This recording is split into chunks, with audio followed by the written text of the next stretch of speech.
Hi F flowers, welcome back to my channel. Video को start करने से पहले अगर अभी तक आप में से किसी ने भी मेरे चैनल को सब्सक्राइब नहीं किया है तो प्लीज़ चैनल को सब्सक्राइब, वीडियो को लाइक और नीचे कमेंट करते हुए ज़रूर बताइएगा कि आज का ये पार्ट आप लोगों को कैसा लगा। तो चलिए, all the troubles is only because of heart के नेक्स्ट पार्ट को स्टार्ट करते हैं। लास्ट पार्ट में हमने देखा था कि विंग और जैन चेंग भी लैन ब्रदर्स के साथ अब क्लाउड रिसेसेस लौटने के लिए तैयार थे, क्योंकि उन्हें डर था कि कहीं अगर वो इस जंगल में रह गए तो अब कौन सी बात है वो भटक जाएंगे, और कहीं बहुत दिनों तक यहाँ पर रहने की वजह से एक तो उन्हें जंगली जानवरों का डर था, ऊपर से भूत प्रेत का डर था, और उसके ऊपर से उन्हें यहाँ भूखे मरने का भी डर था।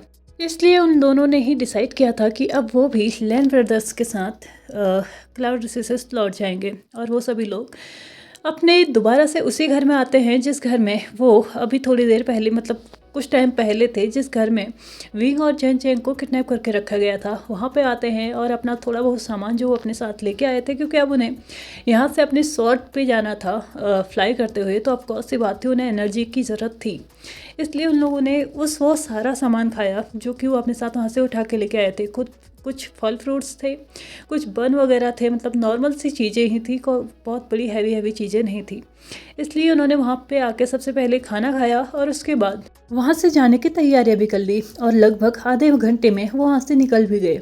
दूसरी तरफ लैंड सेक्ट का माहौल कुछ ऐसा था कि यहाँ पे यानली और जिन जिशन के साथ साथ वैन किंग और म्यान मैन की भी शादी हो चुकी थी, और इन कपल्स की शादी की वजह से सबसे ज़्यादा जिस सेक्ट को फ़ायदा हुआ था ना, वो था जिन सेक्ट। जिन सेक्ट के लिए तो वो कहावत इस वक्त परफेक्ट हो रही थी, मतलब एकदम सही बैठ रही है, जो कि कहा जाता है ना, हींग लगे ना फिटकरी लेकिन रंग आए चोखा। तो ये कहावत इस वक्त जिन सेक्ट के लिए एकदम परफेक्ट थी, क्योंकि एक तो पहले ही सारी की सारी शादी का जो खर्चा था, मतलब म्यान मैन की अगर शादी हो भी रही थी तो भी उस शादी का सारा खर्चा लैंड सेक्ट ने उठाया हुआ था। एक तो लैंड सेक्ट में ही शादी हो रही थी, ऊपर से लैंड सेक्ट वाले ये थोड़ी ना बोलते कि तुम्हारी बेटियों की शादी भी हो रही है तो लाओ पैसे लाओ, हमें मतलब बराबर का, मतलब क्या कहते हैं, कंट्रीब्यूशन होना चाहिए।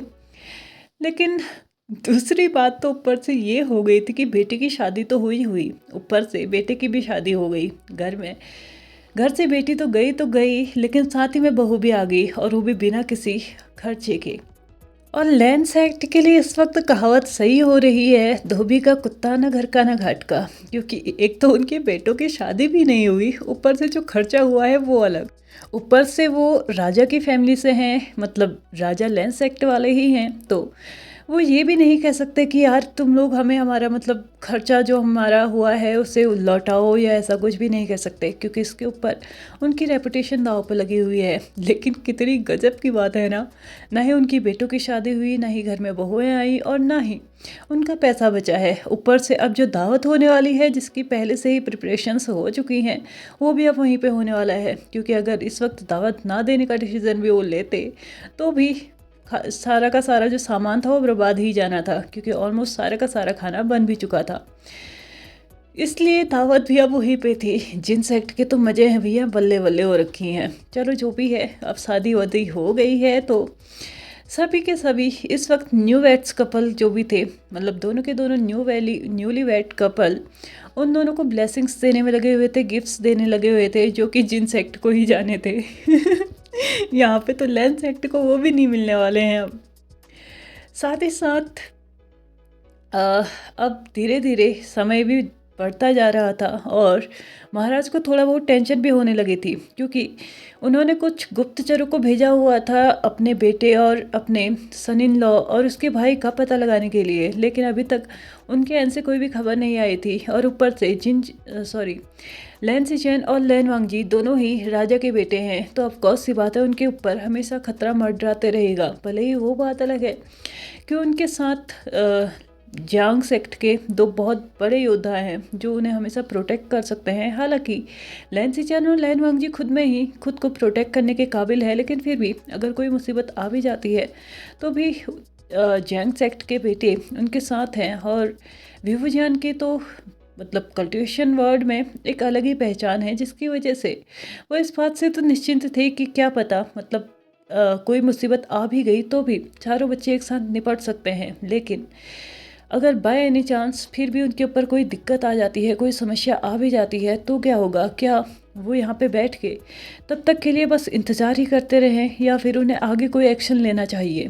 भले ही लैंस एक्ट के बेटों की शादी नहीं हुई थी, क्राउन प्रिंस और प्रिंस दोनों की ही शादी नहीं हुई थी, लेकिन फिर भी शादियाँ तो हुई थी, जिसकी वजह से खुशी का माहौल भी बहुत ज़्यादा था। और महाराज नहीं चाहते थे कि इस खुशी के माहौल को किसी भी तरीके से वो स्पॉइल करे, किसी भी तरीके से वो बर्बाद करे। इसलिए उन्होंने अपने मन में चल रही उथल पुथल को अपने मन में ही रखा, बाहर किसी से भी नहीं कहा। और मतलब मरे मन से ही सही, लेकिन वो भी सबको दिखा रहे थे कि उन्हें भी काफ़ी ज़्यादा अच्छा लग रहा है ये सब कुछ। साथ ही साथ लेकिन टेंशन तो दिमाग में हो गई ही, क्योंकि बेटों के साथ साथ उनका सन इन लॉ और उनका भाई, मतलब सन इन लॉ का भाई भी वहाँ से गायब है।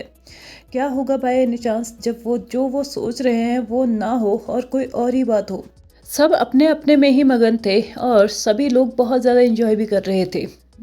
दोनों के दोनों न्यूली वेड कपल्स को ब्लेसिंग्स, गिफ्ट्स और जो भी चीज़ें वहाँ पे, मतलब जितनी भी रस्म होनी थी वो सब कुछ हो चुका था। और अब बारी थी दावत की, क्योंकि अभी यहाँ से जिंग सेक्ट, मतलब जांग सेक्ट, वैन सेक्ट और जिन सेक्ट जाने का कोई मतलब टाइम भी नहीं था कि वहाँ पे जाएंगे, वहीं पे जाके दावत वगैरह कराई जाएगी। इसलिए जो वहाँ पे फिक्स हुआ था वो वहीं पे हो रहा था, यानी कि दावत भी अब वहीं पे लैंड सेक्ट में ही हो रही थी। और साथ ही साथ अब वो दावत स्टार्ट भी हो चुकी थी। सभी के सभी लोग बहुत ज़्यादा एंजॉय कर रहे थे उस खाने को, क्योंकि लैंड सेक्ट में शायद पहली बार ऐसा खाना बना होगा, इतना स्पाइसी, इतना टेस्टी खाना शायद ही लैंस एक्ट के मेंबर्स ने पहली बार खाया होगा। क्योंकि लैंस एक्ट में जो पहली शादी हुई थी उस वक्त भी लैन वांग जी ने क्लियरली बोल दिया था कि उसको बहुत ज़्यादा धूम धड़ाका नहीं चाहिए, बहुत शांति के साथ शादी होनी चाहिए। और वो इस शादी को मतलब एकदम शांति के साथ करना चाहता है, उसके लिए सिर्फ विंग मायने रखता है, बाकी लोग आए या ना आए उसको इससे भी कोई फ़र्क नहीं पड़ता था। इसलिए उस टाइम पे भी कोई बहुत ज़्यादा जश्न नहीं मनाया गया था। इस बार उनके क्राउन प्रिंस की शादी थी, जिसकी वजह से ये सब कुछ किया गया था। लेकिन क्राउन प्रिंस तो खुद ही यहाँ से गायब है। फिर शादी हो ना हो दावत तो मिल ही रही है। वो कहते हैं ना कि आम खाने से मतलब रखा करो, गुठलियाँ मत गिना करो। वैसा ही वहाँ पे सभी लोगों के लिए हो रहा था। वो लोग तो बस दावत में मज़े ले रहे थे, उन्हें कोई फ़र्क ही नहीं पड़ रहा था कि किसी की घर की होने वाली बहुएं किसी और के घर में जाके रह रही हैं, किसी और के घर की बहुएं बन गई हैं। लगभग रात होने को आई थी। लान वांगजी, लैन सिचेन, विंग और जैन चंग, इन चारों का ही कोई पता नहीं था। और सच बताऊं तो अब धीरे धीरे लगभग सभी लोगों को भी टेंशन होने लगी थी, स्पेशली जंग्स और लैंस को, क्योंकि उन्हीं के बच्चे वहाँ से गायब थे। उन्हें लगा था कि कुछ टाइम बीत जाने के बाद वो खुद ही वहाँ पे आ जाएंगे, लेकिन वो वहाँ पे नहीं आए थे। लगभग सुबह 11 बजे से गायब हुए बच्चे अभी 9 बज गए थे। 9 से भी ज़्यादा का टाइम हो चुका था, लेकिन तब तक अभी तक वो लोग वापस नहीं आए थे। और दूसरी तरफ वो लोग कंटिन्यूसली अपने जो उनकी यात्रा थी ना उसको कंटिन्यू किए हुए थे।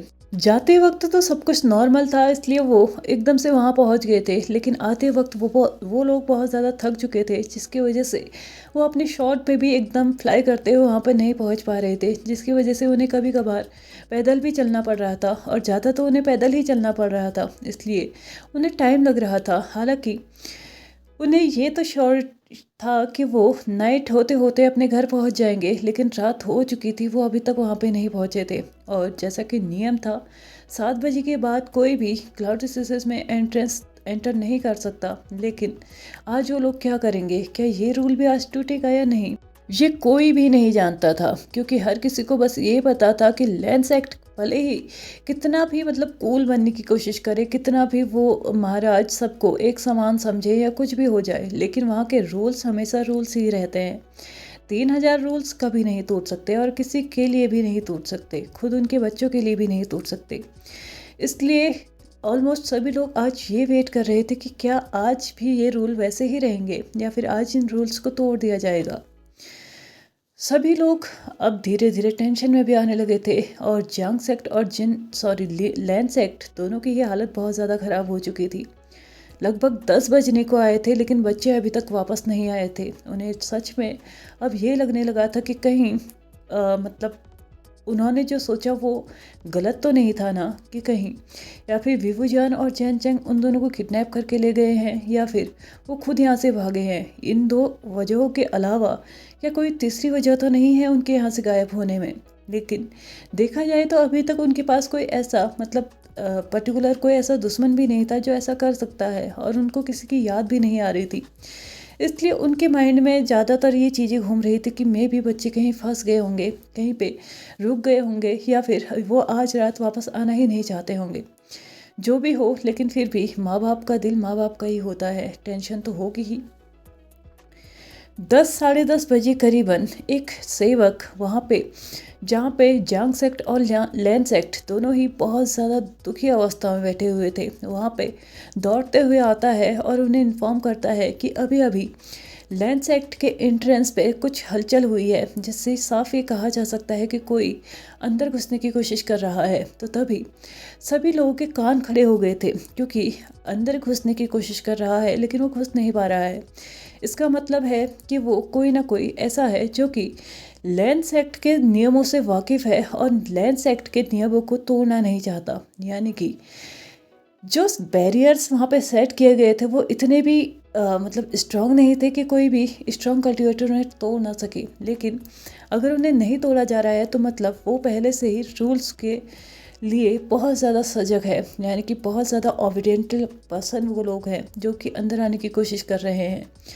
और कहीं ना कहीं उन सभी के दिमाग में बस एक ही चीज़ घूम रहा था, शायद उनके बच्चे वापस आ चुके हैं। जैसे ही ये बात उन लोगों ने सुनी कि क्लाउड रिसोर्सेज के एंट्रेंस को कोई तोड़ने की कोशिश कर रहा है या फिर अंदर आने की कोशिश कर रहा है, तो तभी सभी लोगों ने आओ देखा ना ताओ और डायरेक्टली एंट्रेंस की तरफ दौड़ लगा दी। लगभग 10 से 15 लोग एंट्रेंस पे आ चुके थे, और एंट्रेंस पे आने के बाद ही उन्होंने देखा था कि सच में वहाँ पे कोई और नहीं, उन्हीं के बच्चे हैं, यानी कि लैन सिचैन, लैन वांगजी, वी वुजान और जैन चैंग। ये चारों बच्चे वहाँ पे बहुत बुरी तरीके से थक हार के आए हुए हैं, बहुत बुरी तरीके से। मतलब उन लोगों को तो अब खड़े रहने की भी हिम्मत नहीं आ रही थी। और जैसे ही ये चीज़ें महाराज ने देखी तो उन्होंने अपने सैनिकों को आदेश दिया कि एक एक को अपने कंधे में उठा लिया जाए, मतलब आराम से उन लोगों को बिना किसी तकलीफ़ दिए। अब वो लोग नहीं चल सकते हैं इतना ज़्यादा, तो प्लीज़ उन्हें अपने कंधे पे उठा लो और उन्हें उनके रूम्स में लेके चलो, या फिर हमारे मीटिंग रूम में लेके चलो। वहीं पे जाके उनकी पहले खातिरदारी की जाएगी, उसके बाद उनकी अलग वाली खातिरदारी की जाएगी। लगभग 2 घंटे निकल चुके थे, लगभग 12 बज चुके थे, और अभी सभी लोग इस वक्त विंग, जैन चैंग, लैन सिचैन और लैन वांगजी की तरफ देख रहे थे। छोटे बड़े सारे सेक्ट वहाँ मौजूद थे और सबकी निगाहें उन 4 लोगों पे थी जो कि इस वक्त अपनी निगाहों को एकदम झुकाए हुए बैठे थे।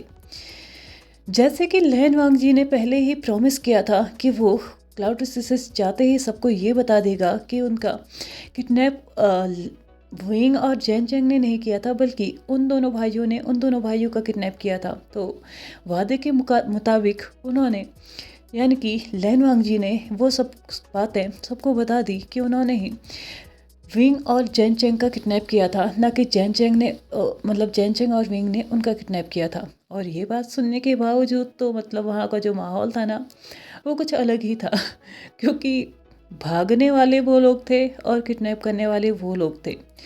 और यहाँ देखा जाए तो उनकी गिरफ्त से भागना उन लोगों को पड़ रहा था, और जो भागने वाले थे वो किडनैप कर रहे थे।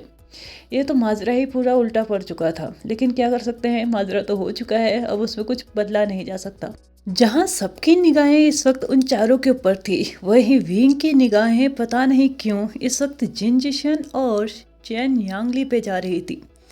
जैन यांगली ने तो चलो रेड रोब्स पहने हैं, ये बात समझ में आती है, क्योंकि वो पहले से ही दुल्हन के लिए तैयार हुई थी तो उसने रेड रोब्स पहने होंगे। लेकिन जिन जिशन ने रेड रोब्स क्यों पहने हैं, ये जानने के लिए विंग बड़ा क्यूरियस हो रहा था।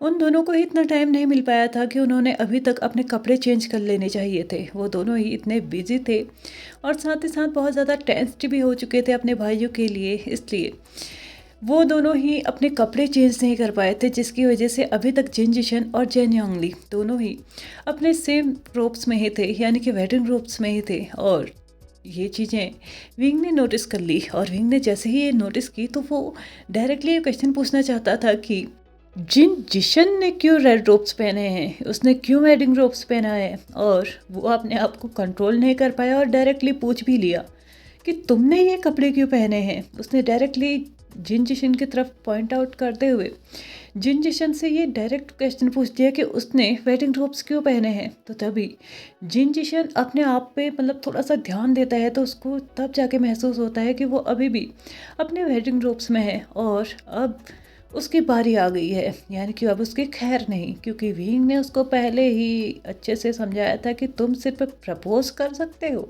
लेकिन शादी नहीं कर सकते, क्योंकि शादी हमारी सिस्टर के हमारे सामने हो गई।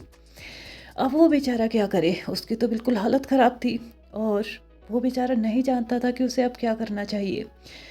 यहाँ पे अपने सालों को समझाना चाहिए या अपने सालों के हाथों से पिटने के लिए तैयार रहना चाहिए, वो सच में नहीं जानता था। और देखा जाए तो उसे बचाने वाला भी इस वक्त कोई नहीं था, क्योंकि उसने सचमुच में गलती की थी। एक तो उसने सबके सामने ये सच बोल दिया कि जैन चैंग और विंग दोनों ने ही मिलके लैंड सेक्ट के मतलब जो प्रिंस हैं उन्हें किडनैप किया है, और ऊपर से उसके बहन के साथ भी शादी कर ली, वो भी तब जबकि उन्होंने क्लियरली बोला था कि तुम बिना हमारी प्रेजेंस के, बिना हमारी उपस्थिति के तुम शादी नहीं कर सकते। तो तुमने शादी कैसे कर ली। ये सोचते सोचते जिन जिशन की तो भैया हवाइयाँ निकलने को तैयार थी। तो तभी मैडम यू के एंड से अनाउंस होता है कि यहाँ पे जैन यांगली और जिन जिशन दोनों की ही शादी हो चुकी हैं।